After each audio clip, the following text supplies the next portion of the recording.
Hello and welcome to Squarespace Tutorials with Jake Jorgeman.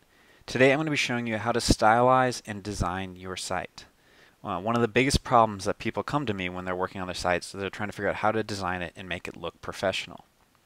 And while it takes a designer's eye to really make a professional site, there is a lot of control that you have over your end that you can really do a lot of changes without needing a professional designer. So what I'm going to show you today is basically the basics of how to stylize and design your Squarespace site.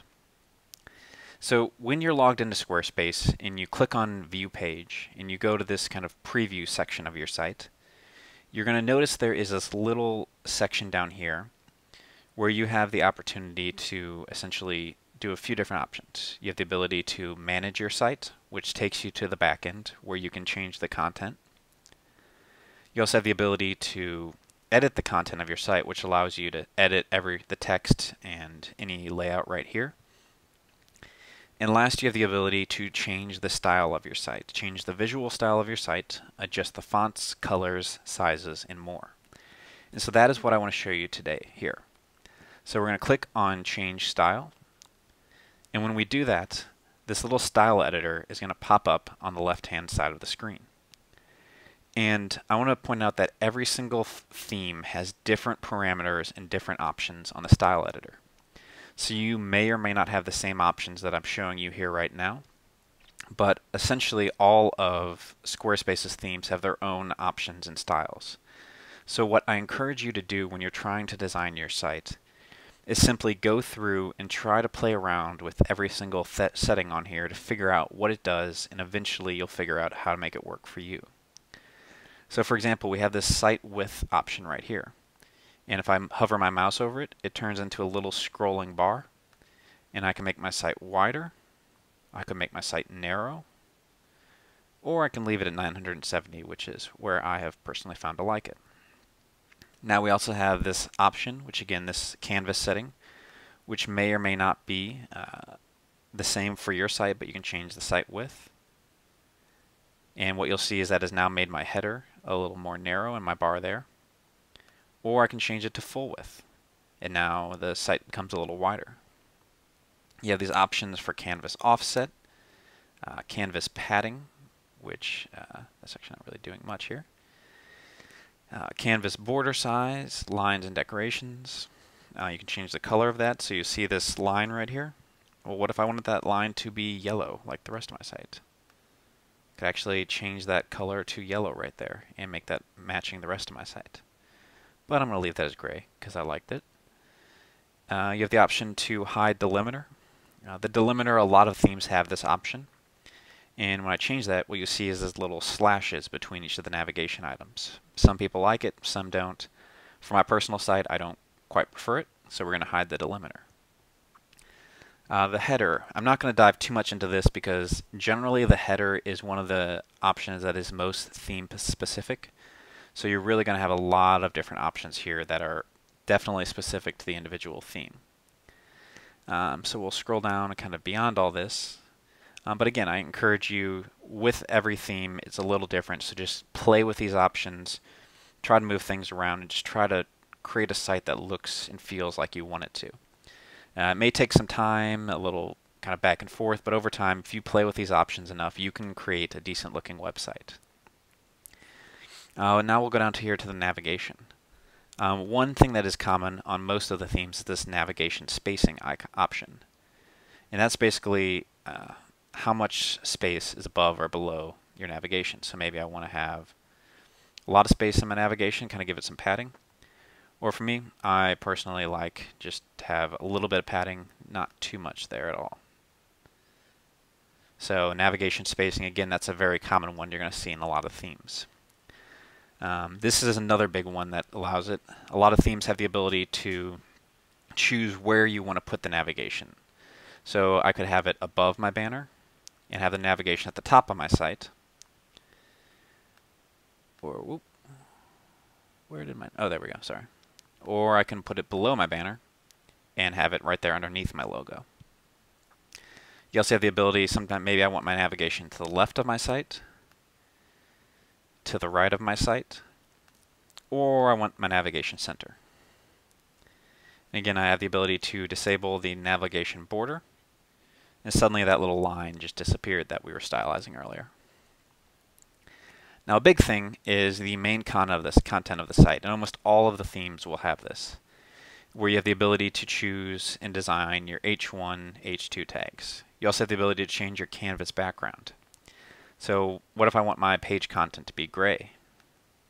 Well, here I can scroll down and now everything on my site becomes gray. Maybe I want it to be red. No, that looks kind of terrible, so we're not going to do that. We'll leave it here at white. But there you have the ability to kind of change the canvas background, the color of your site. You also have the ability to edit your H1, H2, and H3 tags, which if this confuses you, these heading 1, heading 2, and heading 3, then check out my video on how to change font sizes in Squarespace, and that will go in a little bit further. But basically, what you do here, this is on any of these fonts, you have the ability to click your heading 1, and here you can change your font size or your font type, so what font you're using. You can change the style, whether you want it to be 100 point, 700 point, maybe I want it to be in italics, or I don't want it to be in italics. You can change your font size, your line height. You can make it uppercase, lowercase. I can change the letter spacing, anything along these lines. So these heading options here and these text options go a long way. If I wanted to, I could also change the heading color. So maybe I want these to be yellow, just like my rest of my site. And I could make my headings bright yellow, which doesn't look good, so I'm going to leave them as black. Here you also have the ability to go and edit your body text. So maybe I want a simpler or a serif on my site. So I could click PT serif. And now all of the fonts on my entire site, all of my body text has completely changed to a serif. But I'm not a big serif guy personally, so I'm going to leave it as Lato. Again, you can change the font size of everything. I can make the whole font on my site enormous, or I can leave it where I had it and I liked it, or I can make it real tiny, no one can see it. Or we leave it right here at 15 pixels, which is where I had grown to like it. You can always, if you can't get it exactly, you can type in these little windows as well. You have the ability to change your line height to make it denser or taller. So if you want to change that for ease of readability, you can do that as well. And then letter spacing, again, that's similar to what we had in the heading there. You can choose how much space is between each letter. And page spacing, this is a common one you're going to see as well. And also when you scroll over a lot of these attributes, you're going to see how it has this little blue dots appear. Generally those appear around whatever attribute you're editing. So page spacing, this is going to show up on a lot of the themes, and that is the space between your header and your actual page content. So if I cut this down to 0, you're going to see that there's really no padding between my navigation and my page content. And I can also make it a lot of padding, which might be a little much, and that's just a lot of white space.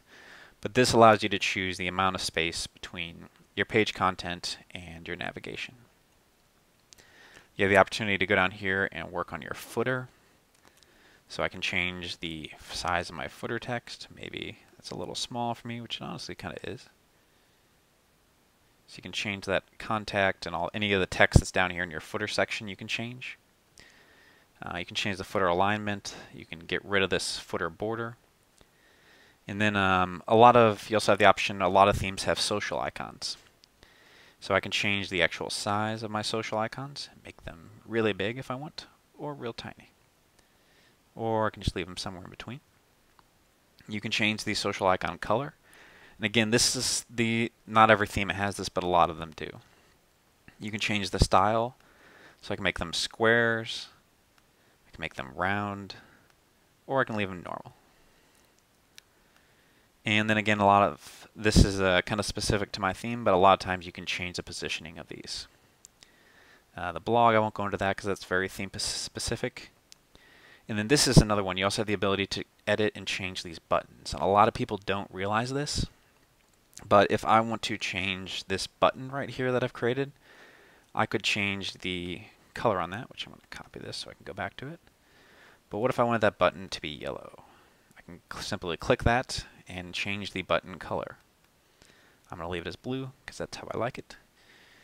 But then you also have the ability to change, do you want it just to be an outline? Do you want the button to be raised?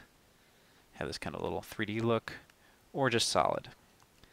You can choose whether you want a square button, a pill button, or a rounded corner button. And then you can change the text color on the button and the button font size. And you actually have the ability to do this with multiple different button sizes, which I'll actually get into in a little bit further of a video. But basically this style editor is how you're going to go about editing and adjusting the look and feel of your Squarespace site. Again, this takes a bit of a designer's eye sometime, but generally this is a good place to get started. If you have any questions on your Squarespace site, feel free to reach out to me at jake-jorgovan.com/Squarespace, and I would be more than happy to help you out with your site. Thanks, and check back again for more videos in Squarespace tutorials.